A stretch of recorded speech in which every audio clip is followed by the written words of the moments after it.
shocker!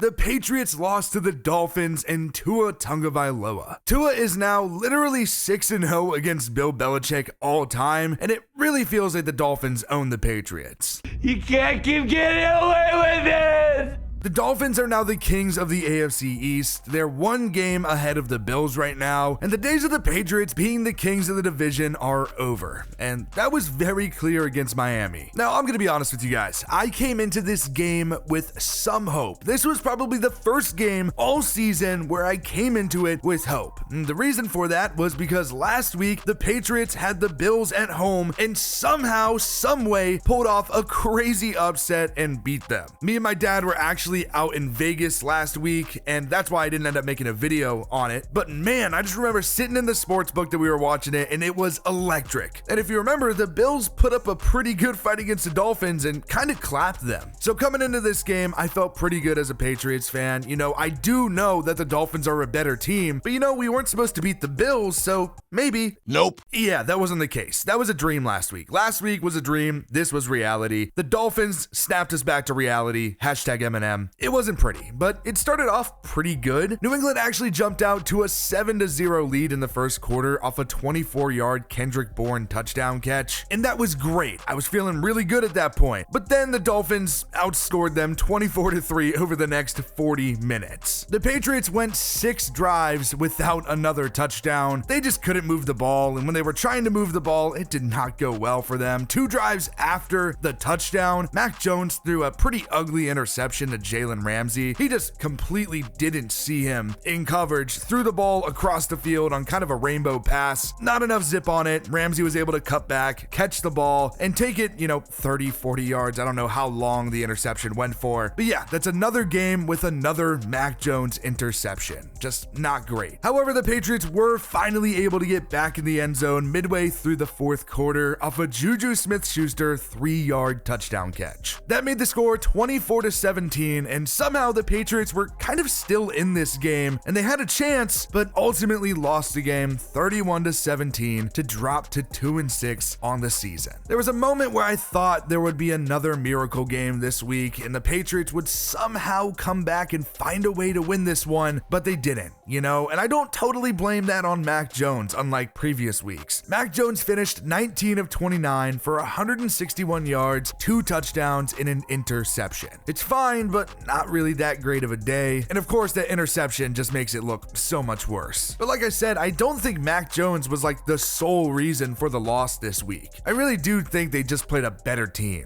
Now on the ground, it was a weaker but very split day. Ramondre Stevenson had just 39 yards and Ezekiel Elliott had 36. Nothing too special. And honestly, for the Patriots, if you can't get the running game going, the passing game just isn't going to work. This is a team that really does rely on balance of the offense in order to succeed, because let's be honest, with what they have at wide receiver, they're not going to be able to beat you through the air. Wide receiver has been an insane issue all year long, and it was again in week 8. Nobody had over 40 yards receiving. Just brutal. The top wide receiver on the day was Kendrick Bourne. He had 3 catches for 36 yards and a touchdown. He's really been the Patriots' top wide receiver this season. He has a team high 36 receptions, 406 yards, and 4 touchdowns. But of course, like the Patriots season couldn't get any worse, Kendrick Bourne tears his ACL in this game. It's a killer blow to this team's season that's pretty much already over, but regardless, he was your number 1, and now you have probably the worst wide receiver core in the NFL. Bourne is 28 years old and in the final year of his contract in New England, so I'm not really sure what his future looks like.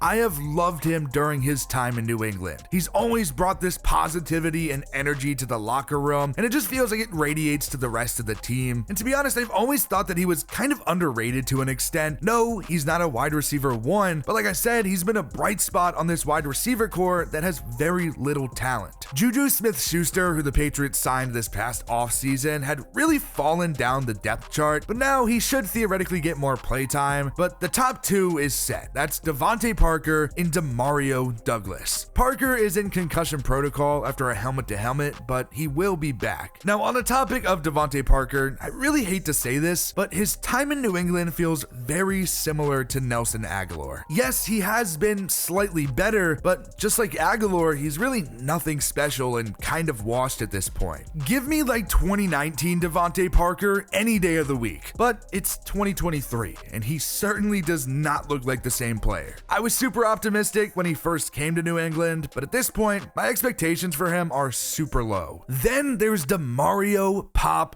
Douglas. He was a 6th rounder out of Liberty, and he should have a pretty big role now. In 7 games, he has 19 catches for 222 yards, and he's just super explosive. I love Pop. I feel like I've been pretty damn outspoken about getting this man more playtime since week 1. I mean, he is literally the spark that this team needs. He's electric, he's fast, he catches even the shitty passes that Mac Jones throws. He literally has it all. He's easily the most talented wide receiver on the roster right now, which is kind of sad. But still, I love this kid, and I do see him having a very bright future. If you're listening to this, Bill O'Brien, get this man touches. Then to round out the worst wide receiver core in the league, both Tyquan Thornton and Kayshon Boutte were healthy scratches last week. Tyquan Thornton feels like another miss at wide receiver for Bill Belichick. They literally just drafted him for his speed because he was super quick at Baylor, and the dude just can't stay healthy long enough to even make an impact. I really wanted Tyquan Thornton to be that guy that could,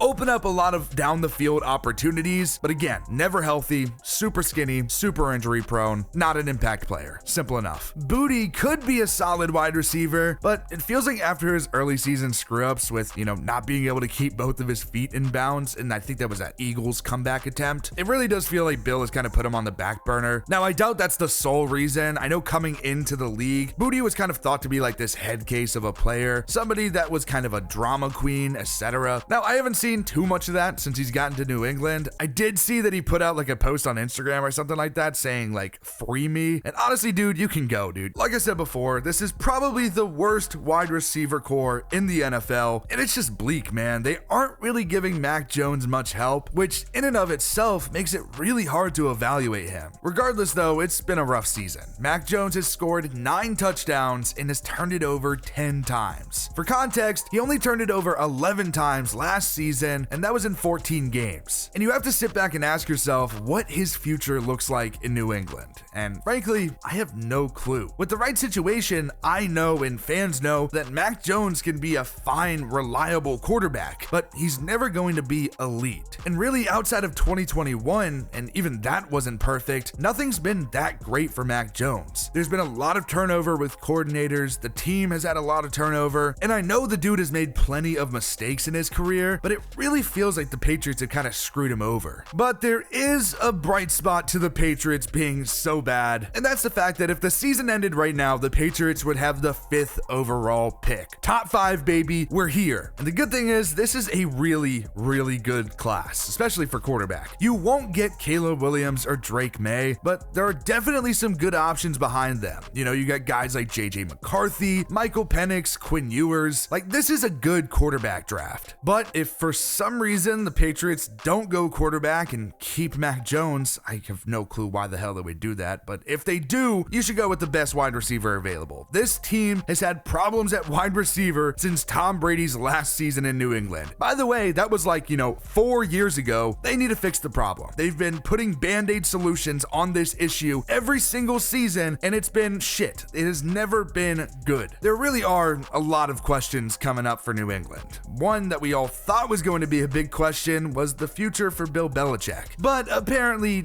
that's not going to be a question. Everyone, including myself, had speculated that Bill's seat was getting hot, but we didn't really have all the details at the time. Apparently, he signed a big, they called it even lucrative, multi-year deal in the offseason. He's 71 years old, and life post Tom Brady has been really ugly, but at the very least, it feels like he won't get fired this season. Now, I will say this, it doesn't necessarily matter how long the contract is for. Even Adam Schefter said that he doesn't think it matters how long the contract is extended for. I mean, we even have really recent instances of this.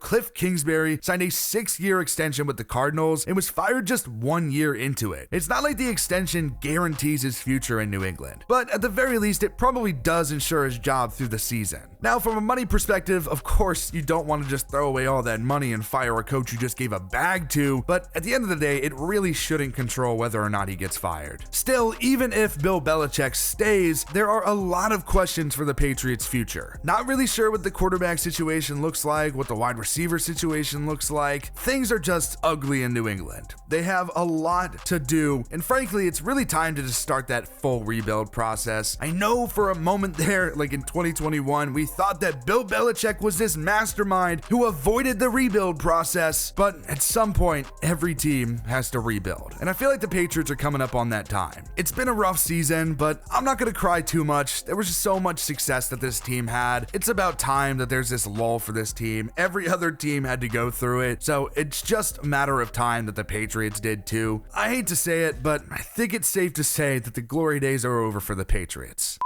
Thank you guys for making it all the way to the end of the video. If you don't already, subscribe to the channel and press that bell notification so you never miss an upload by us. Let me know down in the comment section below what you think about the Patriots this season. Of course, you're probably gonna say they're ass like I have been. At this point, I have no clue what the Patriots want to do. I just really hope they get a high pick. But if they do, let me know what you guys think they should do with that pick down in the comments below. Thank you guys again for making it all the way to the end of this one, and I'll see you guys with another sad Patriots fan reaction next week. Thanks, guys. Peace.